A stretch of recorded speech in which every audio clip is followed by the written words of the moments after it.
नमस्कार दोस्तों, मैं कोमल और आप देख रहे हैं इनसाइड लाइव। स्वागत है आपका हमारे खास चुनावी सफर में, जहां हम आपको ले चलेंगे बिहार की एक ऐसी बेहद दिलचस्प विधानसभा सीट, जी हाँ, प्राणपुर की सैर पर। कटिहार जिले में बसी यह सीट सिर्फ एक इलाका नहीं बल्कि राजनीति का मैदान है, जहां हर चुनाव एक नई कहानी लिखता है।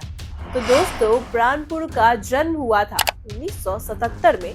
पहली बार जब यहाँ चुनाव हुआ तो जनता पार्टी के महेंद्र नारायण यादव ने जीत का परचम लहराया, लेकिन राजनीति कभी सीधी रेखा नहीं होती। 1980 में कांग्रेस के मोहम्मद शुक्र ने कमाल दिखाते हुए महेंद्र नारायण यादव को हरा दिया। आप सोच रहे होंगे, इतनी जल्दी पारी पलट गई। यह तो प्राणपुर की राजनीति का मजा है। 1985 में कांग्रेस ने फिर से जीत दर्ज की। फिर 1990 और 1995 में महेंद्र नाथ यादव, जी हाँ, वही पुराने योद्धा, जनता दल के टिकट पर वापस आए। सोचिए, हर चुनाव में जनता का मूड बदलता रहा। यही वजह है कि यहाँ का हर नतीजा रोमांच से भरा रहा है। अब आते हैं 2000 पर, यानी साल 2000। भाजपा के विनोद कुमार सिंह ने कांग्रेस के महेंद्र नारायण यादव को हराकर सबको चौंका दिया।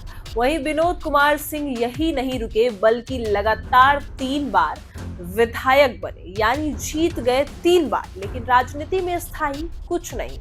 2005 में फरवरी और अक्टूबर दोनों चुनावों में आरजेडी के महेंद्र नारायण यादव ने जीत हासिल की। मतलब जनता का मूड एक बार फिर पलट गया और फिर बाजी भी पलट गया। 2010 में विनोद कुमार सिंह ने फिर वापसी की। 2015 में उन्होंने एनएसपी उम्मीदवार को करीब 8000 वोटों से हराया। दोस्तों, आप देख रहे हैं ना, यहाँ हर 5 साल पर कहानी का नया मोड़ है। अब आते हैं 2020 पर, जो भावनाओं से भरा हुआ है। विनोद कुमार सिंह के असामयिक निधन के बाद उनकी पत्नी निशा सिंह ने बीजेपी का झंडा संभाला। कांग्रेस के तौकीर आलम के खिलाफ एक बड़ा मुकाबला हुआ, जिसमें उन्होंने निशा सिंह ने 2972 वोटों के अंतर से जीत हासिल की। उन्हें 89,974 वोट मिले, जबकि तौकीर आलम को 77,002 वोट। इस जीत ने न सिर्फ बीजेपी का गढ़ बनाए रखा, बल्कि परिवार की विरासत को भी आगे बढ़ाया। दोस्तों, अब बात करते हैं प्राणपुर की सबसे अहम चीज, जो है जातीय समीकरण। यहाँ मुस्लिम मतदाता सबसे बड़ी ताकत है, जो हर चुनाव में निर्णायक भूमिका निभाते हैं।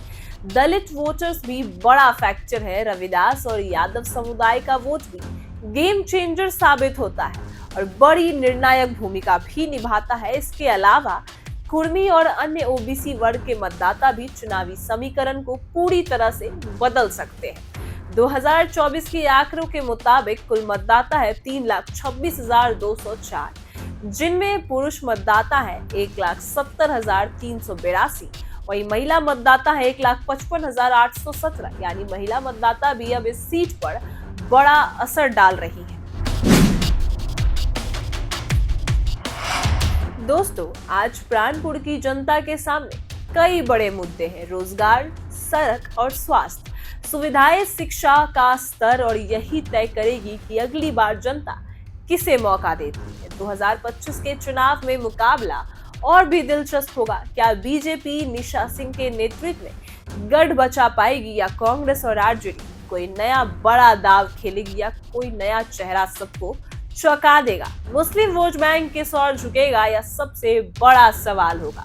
तो दोस्तों, प्राणपुर सिर्फ एक विधानसभा सीट नहीं, बल्कि राजनीति का रंगमंच भी है।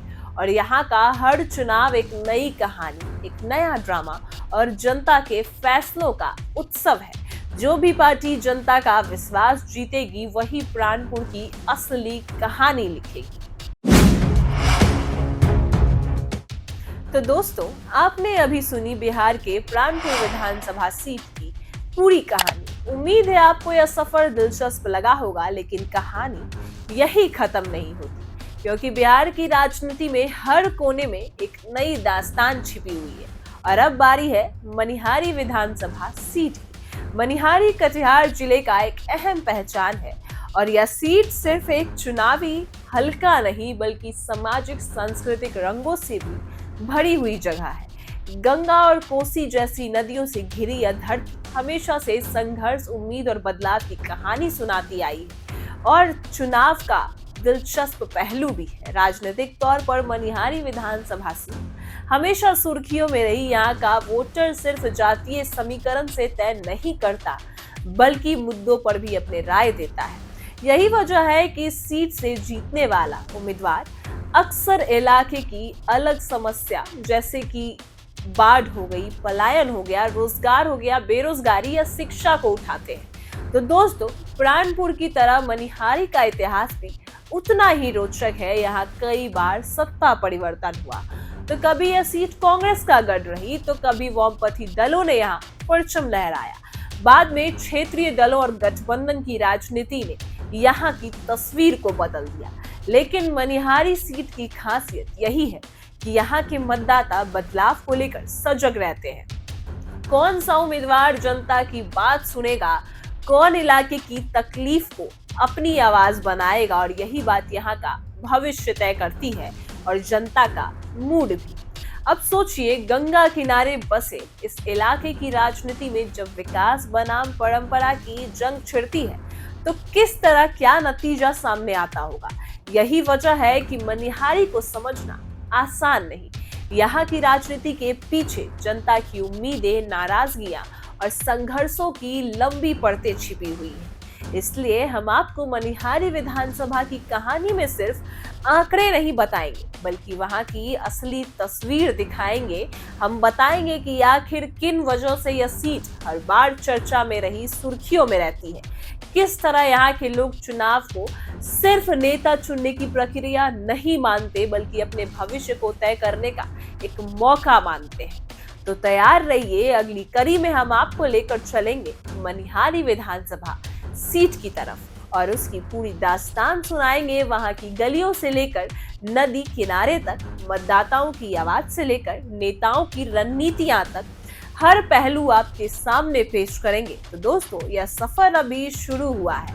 प्राणपुर की दास्तान आपने सुनी, मनिहारी की दास्तान और कहानी अब बस आने ही वाली है। इसलिए देखते रहिए, सुनते रहिए और हमारे साथ, क्योंकि बिहार की राजनीति को समझना तो हर सीट की कहानी जानना उतना ही जरूरी है। हम जल्द ही आपके सामने हाजिर होंगे मनिहारी विधानसभा सीट की पूरी कहानी लेकर। तब तक के लिए जुड़े रहिए और अगर आपको हमारा यह प्रयास वीडियो पसंद आया हो तो इसे शेयर करें, सब्सक्राइब करें और बेल आइकन दबाना बिल्कुल ना भूलें, क्योंकि आपकी एक प्रतिक्रिया ही हमें प्रेरणा देती है आगे काम करने के लिए।